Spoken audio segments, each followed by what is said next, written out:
hopefully we're gonna get out of here shortly. Oh yes, I took a look on Cerebi and it looks like there's a 5% chance I can actually find Kangaskhan all of the Rock Tunnel. Yeah, I don't know why I can't get that lucky when I'm finding future team members. Okay, anything here? Nope. Alright, we're finally out of here. Okay, it turns out it was a combination of both Route 9 and 10 where that one entrance is. Or something like that. I do remember back in Sun and Moon near the Wayla Volcano Park.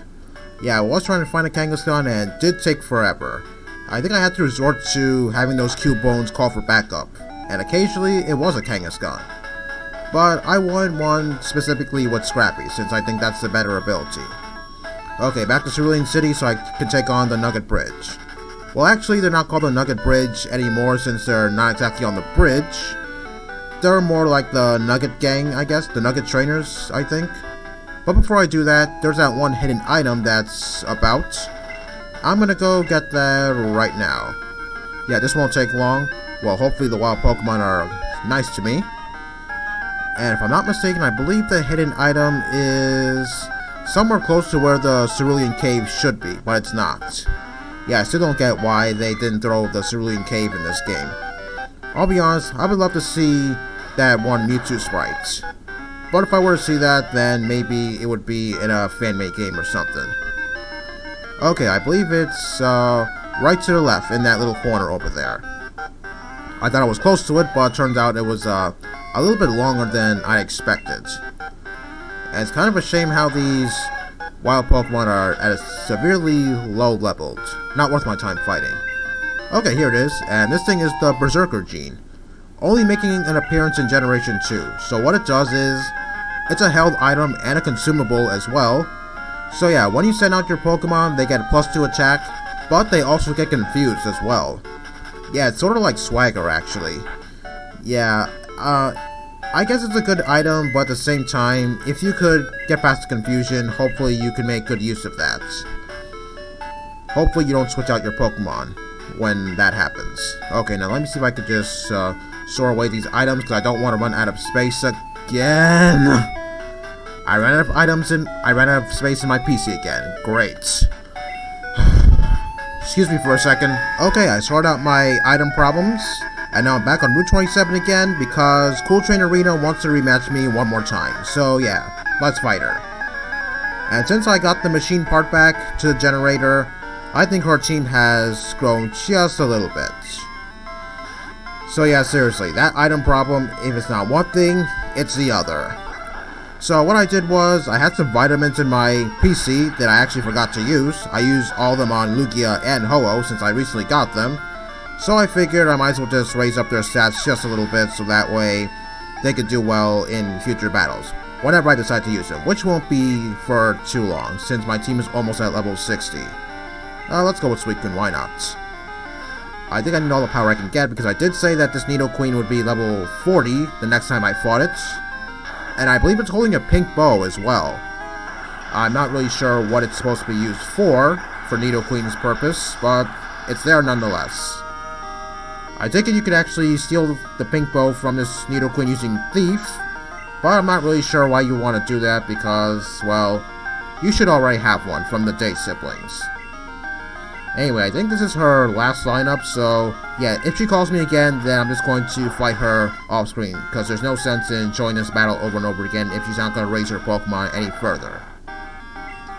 Yeah, I keep delaying the Nugget Bridge, but don't worry. Hopefully this is the last battle I'm going to do, so that way I could take on the Nugget Bridge. Well, yeah, you know what I mean. So as of right now, hopefully my PC storage system will be, at least have a little bit more space. Okay, with that done, now I get to fly all the way back to Cerulean City. Okay, alright, here we are. Yeah, I still have to get used to this little flight map of some sort. But don't worry, I won't have to get used to it any further because up next is Generation 3, and I believe the map there is a lot more forgiving. Okay, is there anything up here? Okay, what's in here? Because that does look suspicious. Oh, a potion. Yeah, super. You couldn't have thrown in something else or something? I don't know. Anything but a freaking potion of all things. Anyway, instead of 5 trainers, there are actually 6 trainers this time. And they're actually not on the Nugget Bridge. They're all in this very route on Route 25. Very strange. Not really sure what prompted them to move to a different location or something. Okay, I hope I could one-shot this Oddish with Return, because I think I have the wrong Pokemon out here. If I don't, then I'm pretty sure I'm headed to a status problem. Okay, there we are. Perfect.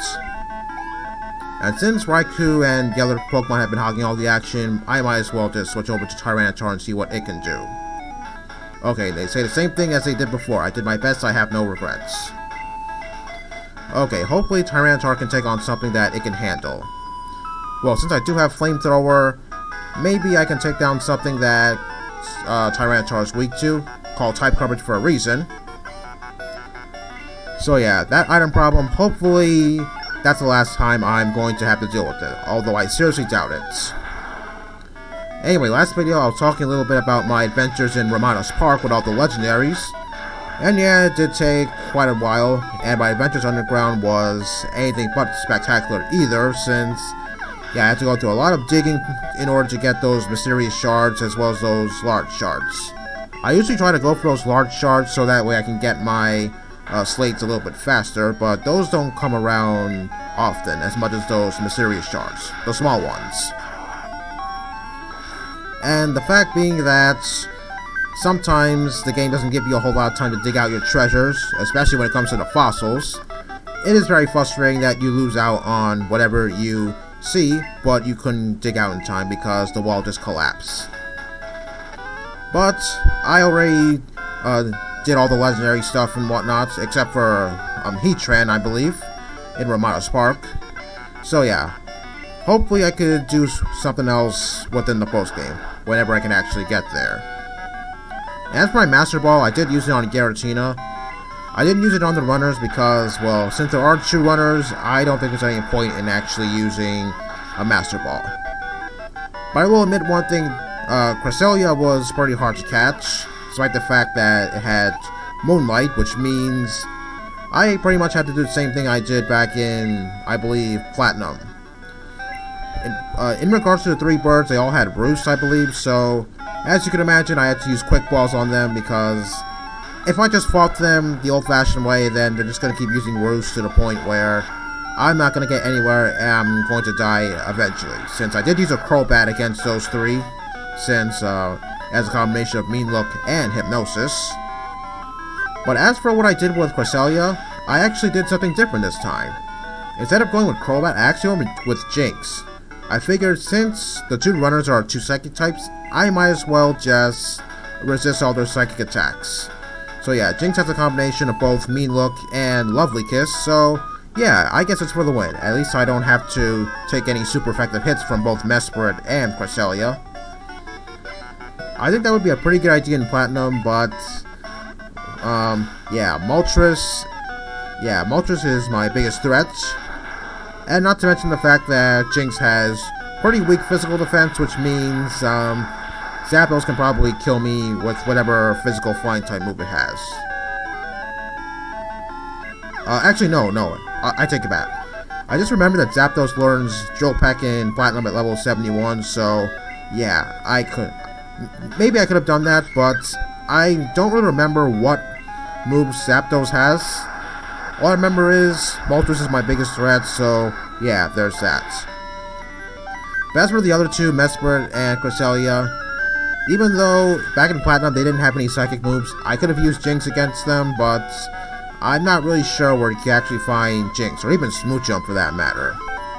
Yeah, it's been a while since I used certain Pokemon like that. But in Renegade Platinum, I think I did use Crobat because there are no runners in that game. The Pokemon you find in their respective locations, they stay in their location so that way you can fight them. Which I guess is a relief because, yeah, some people may not like runners. Me personally, it's kind of annoying, especially if you pin them down with Mean Look or something and then they start healing up. Yeah, then that's kind of a problem to me. Which makes me resort to using the Quick Balls, even though that's actually my least favorite Pokeball to use, since you can only use it on the first turn, after you encounter a certain Pokemon. Almost all the time it does work, I will admit. I mean, When I encountered Rayquaza, I did use a Quick Ball against it, but it only shook twice, so yeah, there is a chance that maybe you can catch a legendary without weakening it with a Quick Ball, but you have to get lucky, and given my luck with legendaries, it's not exactly all that great. Okay, is there anything over here? Nope, just grass. Okay, I didn't mean to go down there. Guess I was going a little bit too fast. Okay, 4 down, 2 to go, I guess. She's the last in line. What about that guy over to the right? Okay, do these guys not know how to count or something? Well, at least I'm doing great with Tyranitar, taking down Pokemon that can score super effective hits. Well, the majority of them are pretty slow compared to my levels, so yeah, it's not that much of a problem. So as for the other legendaries, I did use my Gastrodon's Yawn on them, even though, yeah, I could have used something different, but since Gastrodon is apparently pretty hard to take down if you don't have any grass types, then I figured, whatever, I guess maybe I could stall out for some time. I mean, I think the only grass legendary I do know is Virizion, but Virizion's not in the remakes, and good thing too, since I probably have to use something else. Probably not Jinx, because Jinx would probably get killed by a Sacred Sword or something. Point is, I guess Gastrodon really worked out for me.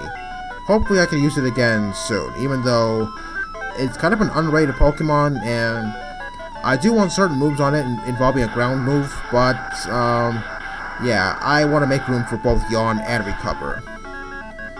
And not only that, in Generation 4, Storm Drain, it doesn't make you immune to Water-type moves like it should in Generation 5, so yeah, that's kind of a shame. But I figured I wanted to switch it up just a little bit. Oh, actually, I don't think this guy's part of the 6-pack trace, which means that girl I just fought, yeah, it looks like she was the last person. Sorry about that, I guess I must have miscounted. Okay, so this guy here, he's not part of the Nugget Pack, he's just here just so he can beat me, assuming that I got tired from all the battles. Well, bad news for him, I don't think I took any damage from those trainer battles at all. Yeah, I wonder if he ever took that into account. And I gotta say, I really like that Porygon sprite, it's pretty cool. And I know for a fact nobody in this game has Porygon 2, but if they do, then I'd be pretty happy to see that sprite too, because, yeah, I like its sprite too, actually. Okay, and this is the guy who is going to give me my reward, which obviously is going to be a nugget, because after all, it is called the Nugget Pack. And seeing how great I am, he wants to fight me now. Okay, why not? I took on one more battle than expected, so this guy should be no problem. And I believe this guy's supposed to be a cool trainer, so his Pokemon should be at least sorta decent. Okay, I want to switch out, but at the same time, I feel like Crunch could maybe one-shot this thing because, yes, Crunch is special in this game, and Rhyhorn's special defense is not exactly great. Alright, there we go. It all worked out. And for some reason, I do remember that his other two are Wartortle and Charmeleon. Okay, let's go with Raikou, why not? I think if this was on a fan-made game, maybe his team would be a little bit more impressive. But I do have to admit, Wartortle and Charmeleon are pretty formidable opponents, I have to say. But I would go out on a limb and say that Blastoise and Charizard would be better opponents, given their movesets, that is. In, what was it, Sacred Golden Storm Silver, I don't quite recall what this guy had, but whatever he had, I'm pretty sure it would be a pretty good challenge. If I somehow get there, hopefully I'll enjoy whatever I see there. Okay, and one surf to take this thing down. I'm pretty sure I would take this thing down even if it was out my level and if it was a Charizard. Okay, yep, that's it for him. So yeah, I took on 7 trainers, even though I was supposed to take on 5, but hey, it doesn't really matter anyway. Alright, yes, it was a great battle, thank you very much. And now let me see what I'm going to get in that corner over there. Okay, and it is a protein. Okay, I'll probably give that to Ho-Oh later. Okay, next time I'm going to do something else, whatever that is. See you next time.